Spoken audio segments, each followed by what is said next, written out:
Hello and welcome to the Superhero Show. I am Chris, this is Dan, and we are talking about 2016 this week. Yeah. The biggest year ever for superhero movies. There's a lot of big ones. We had 3 in 2015, 2016 is going to bring us 6. It's like all the productions are now, like they've been up and running for a while, and this year they just kind of coalesce. It's effectively double. Well done. And spaced out throughout the year. So it's good for us because we're going to have lots to talk about. Yeah, it's like every month or every other month. But we thought we'd kick the year off with a bit of an overview of what's happening. Yeah. So, first and foremost, Deadpool. Yeah, so it's not long ago we were discussing how we think this feels really up our street and how much we like what they're doing, all the kind of promotional material, the marketing material from the trailers, the little funny videos that Ryan Reynolds is posting on his social media. To the Christmas standees. Yeah, it just feels like they're saying all the right things to establish this character, especially with what they did with the character in Wolverine Origins that was so dreadful. Yeah. I'm looking forward to an R-rated, funny superhero movie. It'll be the rudest superhero movie ever. It'll hopefully be the funniest. I guess, Kick-Ass was funny, Mystery Men was funny, but this will hopefully be the funniest. It'll be the first R-rated superhero movie of this modern era. So it's going to be a lot of firsts with that one. Also, what I think is cool about that movie that has, been discussed less because obviously Deadpool himself is so conspicuous, it's introducing modern day X-Men through Negasonic, Teenage Warhead, and Colossus. Yeah. We'll maybe find out in that movie more what the X-Men in present day are doing, because Days of Future Past and the recent X-Men movies have been all over in the timeline. We've not really seen what contemporary X-Men are doing in the new timeline. So I think that's going to be interesting as well. Yeah, and my spies have been telling me the funniest scenes in between Deadpool and those two. Okay. All right, that's exciting. Yeah. That's kicking off the year. Then we're straight into the little one. Batman v Superman. Yeah. Is that I wonder what's the most expensive one of next year. I think it would be that one. Or Civil War. Yeah. Batman v Superman, which they've been shooting for 7 or 8 years now, I believe. Epic. Well, they first promoted it, I Am Legend, that first teaser poster. But yeah, potentially the most expensive movie ever made. And the guy who owns the studio seen it, and he says it's really good. Is that right? He said it's really good. I love it when they do that. Where are Imagine if he came out. Yeah, bit disappointed. Where are your excitement levels for that one at this point? Just above average. They've not got out of hand. Good. I have quite modest expectations with that, just because I like Man of Steel very much, but I don't. It hasn't gone up in my estimation since. I haven't rewatched it a lot of time. When I have, I think it's fine. I like moments in it a lot. Don't like all of it as a whole. I'm very much looking forward to seeing Ben Affleck as Batman and see how they're going to try to establish all these elements. Yeah, there's lots of really intriguing things about that movie, and obviously, someone who's a fan of this stuff, to see Batman and Superman on screen together will be great no matter what. I just hope the rest of the film supports a decent, interesting narrative. Yeah, and sets up these characters in a way they can go on for another 10 years, because that's kind of what it has to do. Yeah, we weren't in love with the trailers, I think it's fair to say, but really high hopes for this one. I want to see a great Superman and a great Batman movie on the screen, like a really great one. Yeah, and if they do nail it, this is $1 billion this will make.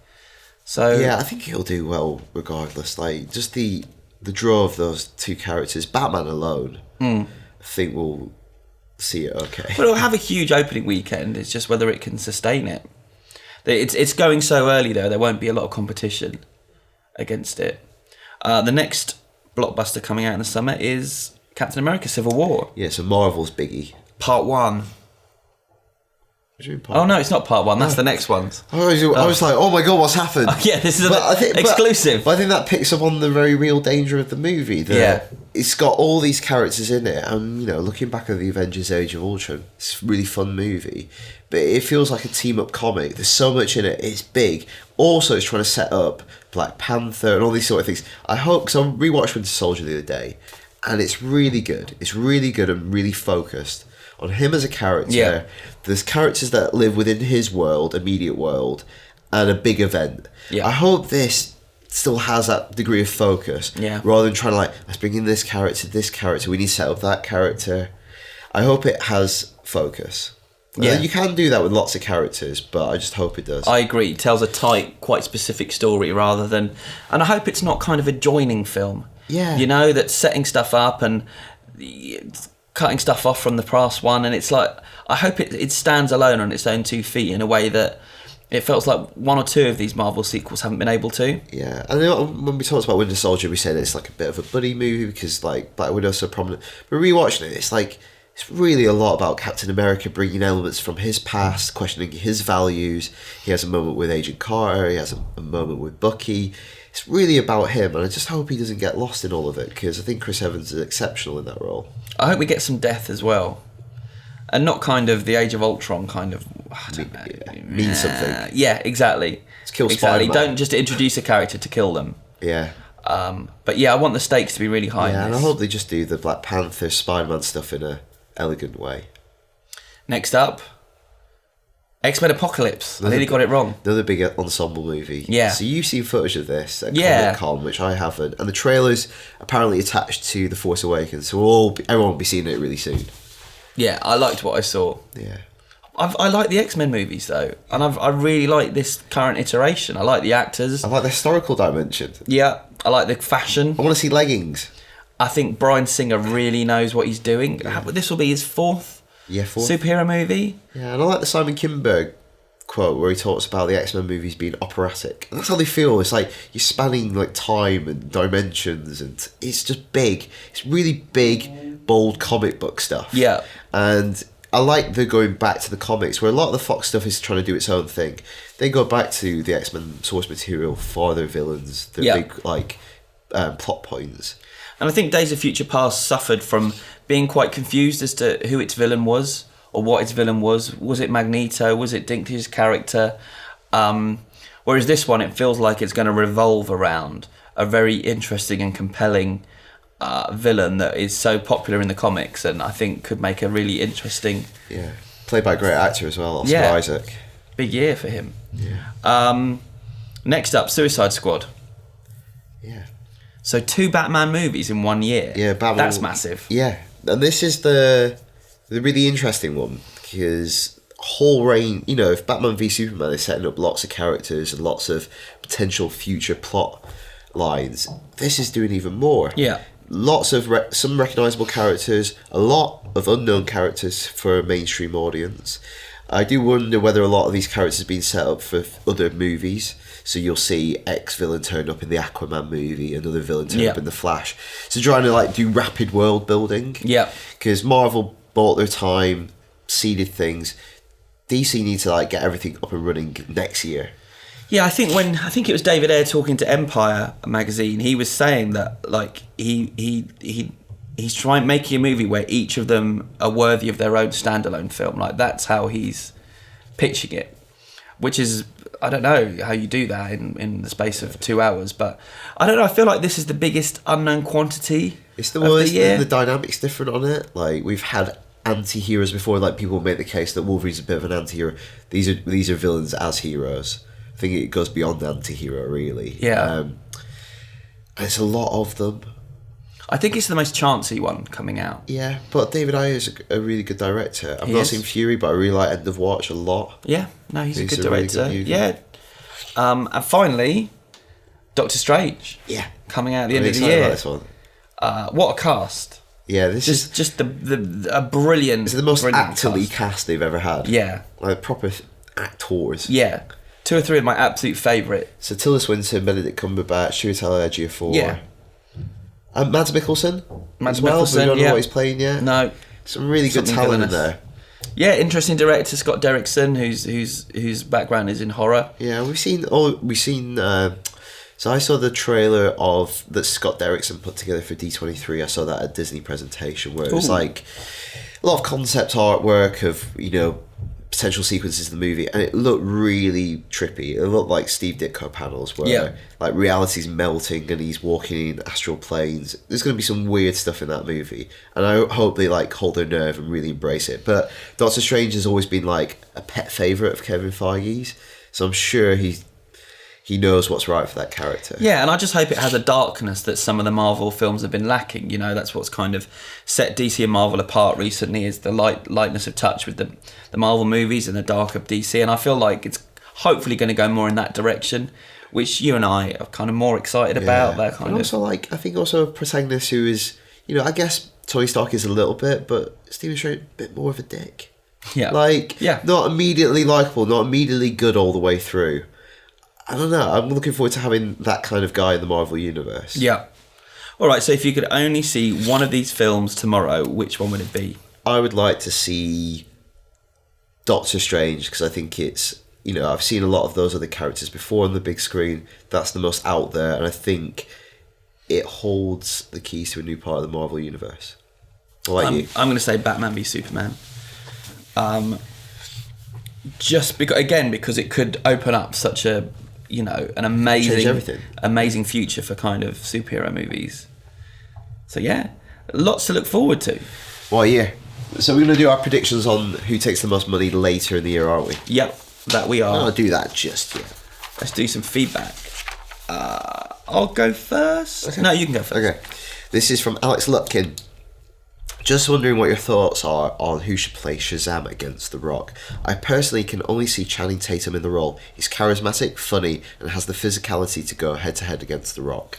He's charismatic, he's funny, he has the physicality. He's Gambit.